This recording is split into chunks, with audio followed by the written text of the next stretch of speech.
আবারও নতুন বছর 2025 উদযাপনের ছবিটা আমরা দেখতে চাই। আবারও আমরা অভিজাত এলাকা গুলশানের ছবিটা দেখতে চাই। মূলত সন্ধ্যার পর থেকেই যত আয়োজন এই রাজধানীতে তার বেশিরভাগই আসলে এই গুলশান কেন্দ্রিক আমরা হতে দেখেছি।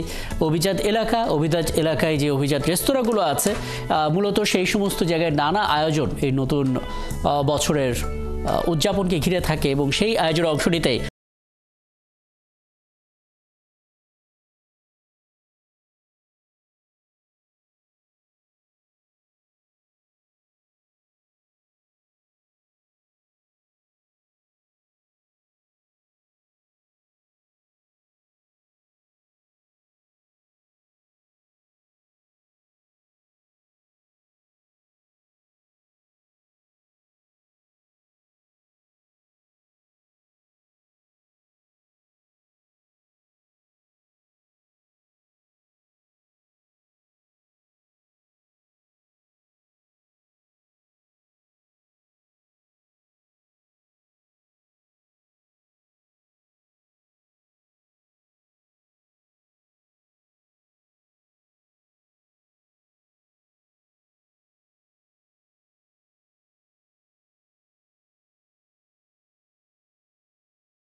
এটা ছিল পৃথিবীর দক্ষিণ পূর্বের একটি দেশ, একটি দ্বীপই বলা যায় কিরিবাতি। এবং তার ঠিক 1 ঘন্টা পর বাংলাদেশ সময় যখন বিকেল 5টা, ঠিক সেই সময় আসলে নিউজিল্যান্ডের অকল্যান্ড, তারা যেহেতু আমাদের চাইতে 7 ঘন্টা এগিয়ে, তারা আসলে সেই অকল্যান্ডে ঐতিহ্যবাহী আতশবাজি, তাদের সেই আতশবাজির মধ্য দিয়ে নতুন বছরকে স্বাগত জানায়। এর ঠিক 1.5 ঘন্টা পরে অস্ট্রেলিয়ায় আমরা উদযাপন হতে দেখেছি। তারপর এক এক করে ধাপে ধাপে আমরা উদযাপন হতে দেখেছি এবং সবশেষ আমাদের সময় যখন 11টা, তখন থাইল্যান্ডে 12টা এবং থাইল্যান্ডের ব্যাংককে আমরা সেই উদযাপন সাংক্রান উৎসব, তাদের নতুন বছরের উদযাপন, সেটা আমরা দেখেছি। এবং এখন থেকে ঠিক প্রায় 12 ঘন্টা পর নিশ্চয়ই যুক্তরাষ্ট্রের ছবিটাও দেখা যাবে এবং এরপর আমরা আসলে রাজধানীর ছবিটাও দেখেছি ঠিক 12টা 1 মিনিটে। সীমিত পরিসর, নিরাপত্তা চাদরে মোড়া এবং অনেক বিধিনিষেধ।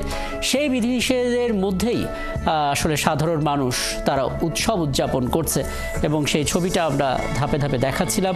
যেহেতু একটা ঐতিহাসিক সময় পার করছে বাংলাদেশের মানুষ, কারণ একটা ঘটনাবহুল বছর পার করা এবং সেই ঘটনাবহুল বছর পার করার পর নতুন বছরে যে প্রত্যাশা, সেই প্রত্যাশা ছবিটা আমরা দেখেছি।